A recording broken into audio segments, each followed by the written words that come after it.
This is lesson number 84 in Algebra 1, multiplication of radicals and functions. Alright, so let's start out with multiplication of radicals. And one of the things that we've done before is taking something like the square root of 50 and breaking it down into, say, the square root of 5 times 5 times 2. Okay, notice what that does.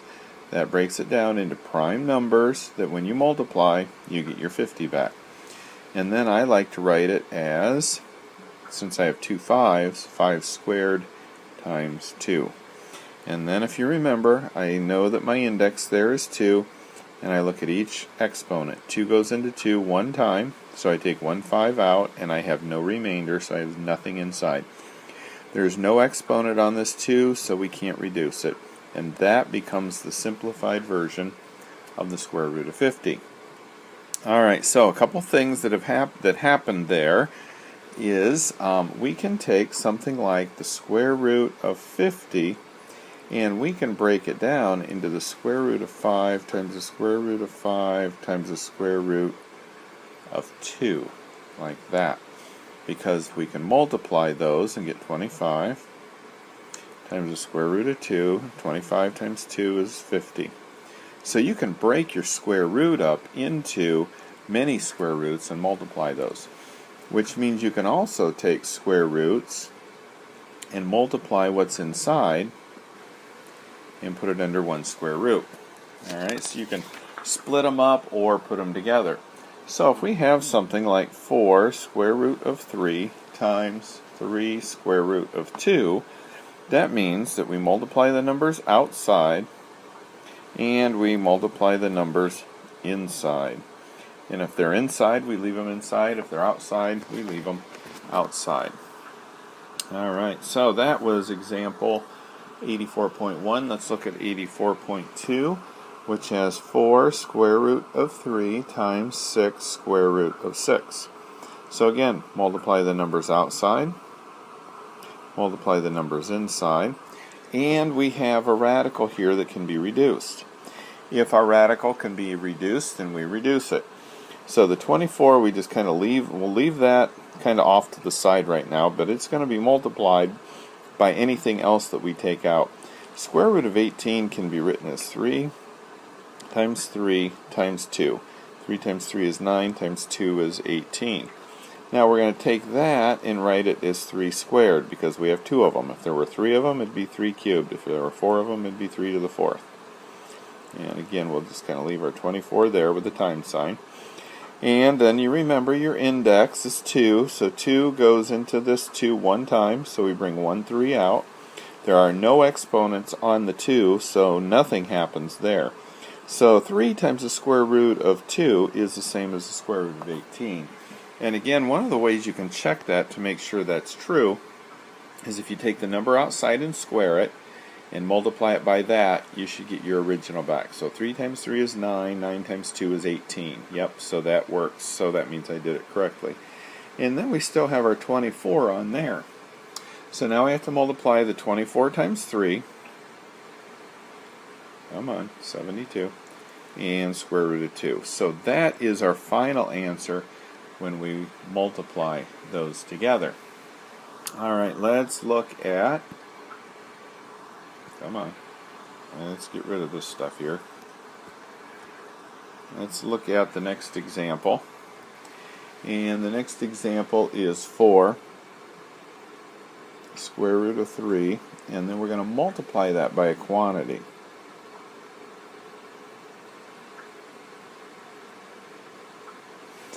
Alright, so you remember then we're going to go ahead and distribute this times that and this times that. Alright, let's multiply those first. And we get 20. Boy, my pen isn't working very well. Square root of 6 plus this times this is 24 square root of 9. Alright, so what is the square root of 9? The square root of 9 is 3, so we can just erase the square root of 9 and put a times 3 there. So 20 square root of 6 plus 24 times 3 is 72. And if you notice there, since I don't have any square roots here, and I don't have any square root of 6's, I can't add these together. So that ends up being your final answer there.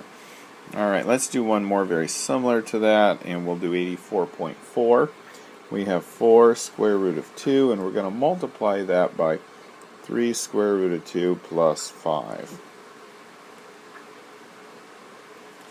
Alright, let's go ahead and distribute, and I get 12 square root of 4, and that times that would be, I can multiply the 4 times 5, but I don't have any square roots, so that'll just stay the same. Square root of 4 is 2. So instead of square root of 4, I'll put a 2 there. And I have 24 plus 20 square root of 2 for my answer. And that's it for that. Alright, well, let's go into functions. Alright, this next section has to do with functions, and I'm going to build very quickly a function machine. Now this function machine is the same one that my algebra teacher built when I was a kid in the olden days. And there's my function machine. Alright, let's say that when we put something into this machine, this is what happens to it. Alright, so let's say that I take a 2 and I put it in my machine, and what happens is that 2 is put in there for x. So when I put a 2 in there, it replaces the x and becomes 4 plus 5, which is 9, and it spits out the number 9. Alright, so what I need you to look at is when I put a 2 in there and I plug it in there for x and it spits out a 9, can it spit out any other number in the whole history of the universe except 9? Will 2 squared plus 5 ever be anything but 9? No, it will not. So when I put in a number for x and it gives me a y, and it only gives me one y, and there can never be any other y, that means that this equation that I have in my machine is a function. Okay? Let's say that I am able to somehow put in a number, and one time I put it in, it puts out a 9, and one time I put it in, it kicks out a 12. Okay? If that happens, then it is not a function. If it can kick out 2 different numbers when I put it in the machine, it is not a function. Alright? It's kind of like putting chocolate chip cookies in the oven and one time coming out with chocolate chip cookies, or put chocolate chip cookie dough in, and one time it comes out chocolate chip cookies. The next time I do it, it comes out Oreos. That's not going to happen. Okay? So if you put a 2 in here and put it into this equation, and if it gives you one answer, then it is a function. Now if I put a 3 in there, it will give me a 9 plus 5 is 14. It'll always give me a 14. It won't ever give me anything else. So when I put a 2 in there, let's go ahead and write this like the book does, it'll kick out a 9. When I put a 3 in there, it'll kick out a 14. If I put a 4 in there, it'll kick out a 19. So this is called a function when what I put in gives me one output. Okay? And it doesn't matter. Let's say, for example, that I put in a 3 and it gives me a 9. That's okay. If I put in a 2 and it gives me a 9, or if I put in a 3 it gives me a 9. That's okay, but it only gives me one number. It's kind of like saying I put in cookie dough and it kicks out a cookie with 10 chocolate chips, and sometimes it kicks out a cookie with 8 chocolate chips. It just kind of depends on what I put in. So you can get the same number here, the same chocolate chip cookie. It's just one may have 2 chocolate chips and one may have 3 or something like that. Boy, that'd be a lame chocolate chip cookie, wouldn't it? If you don't have at least 47 chocolate chips in a cookie, what's the point? Alright, so anyway, that is what a function is. They also give you some drawings here on functions where they have a number and they have a 4 and a 2 as your domain. That means those are your possible x's that you put in, and when you put it in the machine you may get a 3. So it could be that I put in a 4 and I get a 3, and I put in a 2 and I get a 3.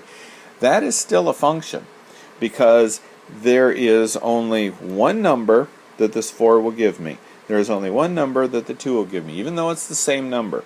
So this is my domain and this is my range. These are my possible y values. These are my x values that I'm putting in. Okay? It could be that I put in a 4 and I put in a 2, and my possible answers here are 3, 5, and 6. Alright, so let's say I put in a 4 and it gives me a 3. Then I put it in and it gives me a 5. Put the 2 in and it only gives me a 6. That is also a function.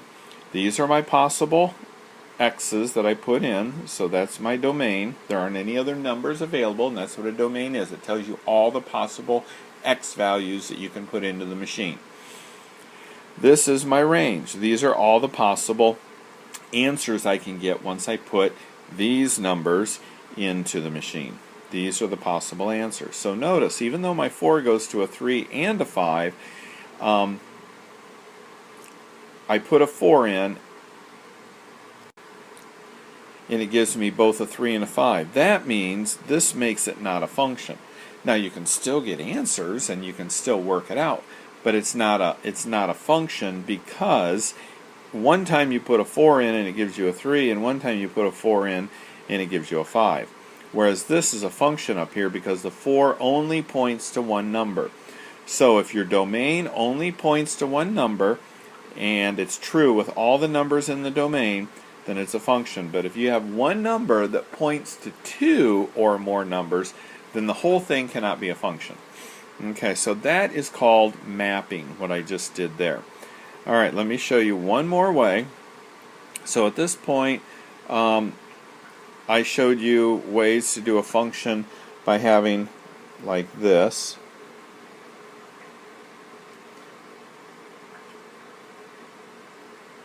That's one way to show a function. The other way was to put the domain here and my possible ranges, my possible y's, and then draw an arrow.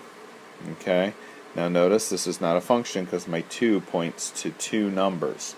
Alright, so that's mapping. Okay, there's another way of doing it, and that is by giving you a list of coordinates here.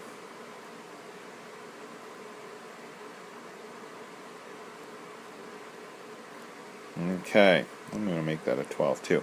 Now notice here, I've got an x value, it points to a y. X value points to a y. X value points to a y. Now notice, my 6 goes to a 12, or when I put a 6 in the machine, it gives me a 12 for an answer. When I put an 8 in the machine, it also gives me a 12. That's okay. It doesn't matter that they both give me the same answer. The problem is when I put a 4 in and I get a 3, then I put a 4 in again and I get a 12, and then I put an 8 in and get a 16. Okay, here's the problem. I put a 4 in, I get a 3, I put a 4 in, I get a 12. That means that my 4 points to a 3 and it points to a 12. So when I put a 4 in the machine and do whatever the machine tells it, whatever equation it gives me, and I get a 3 and a 12, it's not a function. So a real quick way to determine whether this is a function or not, written that way, is look at your first number, your x values. If they ever are the same, then it's not a function. Okay, so understanding functions, getting that whole thing, it's okay if you don't. It's okay if it doesn't really make sense how it works, as long as you know how to make it work. You don't have to understand the reason why it works. Alright, so I'm going to shut this down and make one more short video on functions, and then we'll be done with lesson 84.